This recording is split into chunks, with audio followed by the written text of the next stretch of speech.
Hi everyone, I'm back to read you another story. The story I picked for today is called Ruby Finds a Worry. The reason I chose this is I know that many of you might be feeling a little worried and unsure of when we're going back to school, and I feel the same way. So this book helped me think about my worries in a little bit of a different way, and I hope it can help you too. Ruby Finds a Worry by Tom Percival.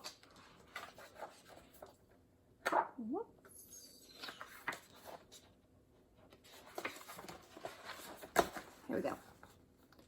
Ruby loved being Ruby. She loved to swing up high,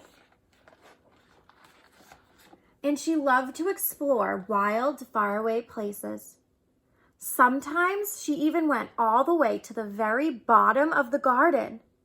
Ruby was perfectly happy until one day she discovered a worry. It wasn't a very big worry. You see her little worry?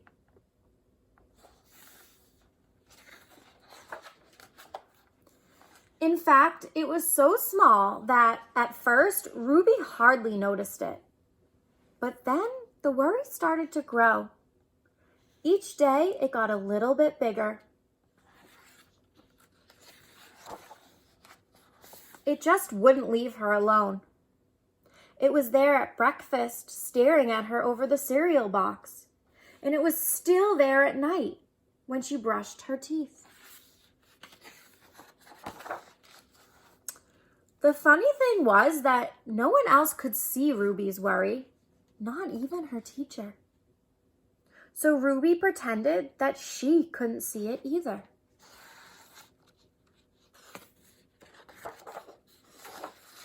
She tried to carry on as if everything was normal, but it just wasn't.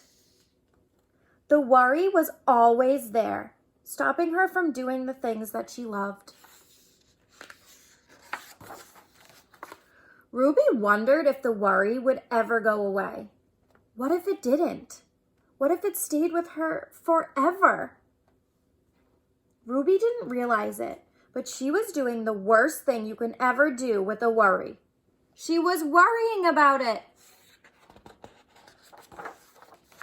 Now, the worry was enormous. It could barely fit in the kitchen at dinner time. It filled up half the school bus.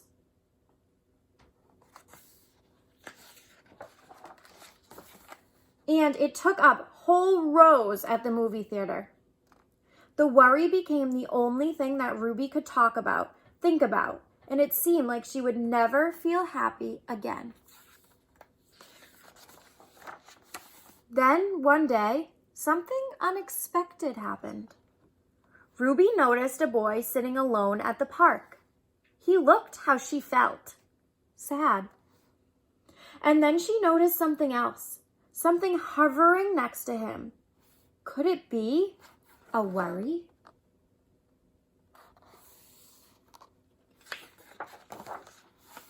It was. Ruby realized that she wasn't the only person with a worry after all. Other people had them too.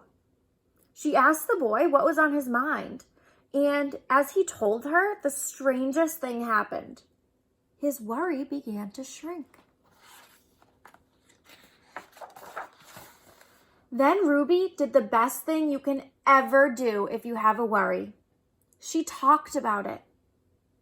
As the words tumbled out, Ruby's worries began to shrink until it was barely there at all. Soon, both of their worries were gone.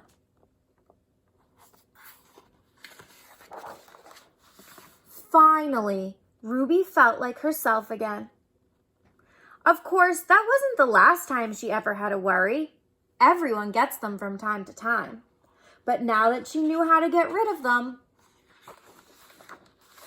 they never hung around for long. I want to read you this special note from the author at the end. It says, "Dear reader, this is a book about a girl who can't get rid of a worry. Everyone worries about things from time to time, and it can be hard to stop. Even though we can't see our worries like Ruby can, they're with us. Ignoring them can sometimes make them worse. So here are a few questions to ask yourself when you think you have a worry stuck to you. What am I feeling? Sad, angry, anxious, all three? What could be causing me to feel this way? Who can I talk to about it? No matter what you're feeling, remember that it always helps to talk about it. Be open, be honest, be you. Love, Tom. That's a really good message from this author, Tom Percival. If you guys are feeling worried, you have your families at home you can talk to, and you know you can always reach out to Mrs. Walsh and I anytime. I hope this story helped you and that you got to enjoy it and have a little fun at the same time. We'll see you next time. Bye, everyone.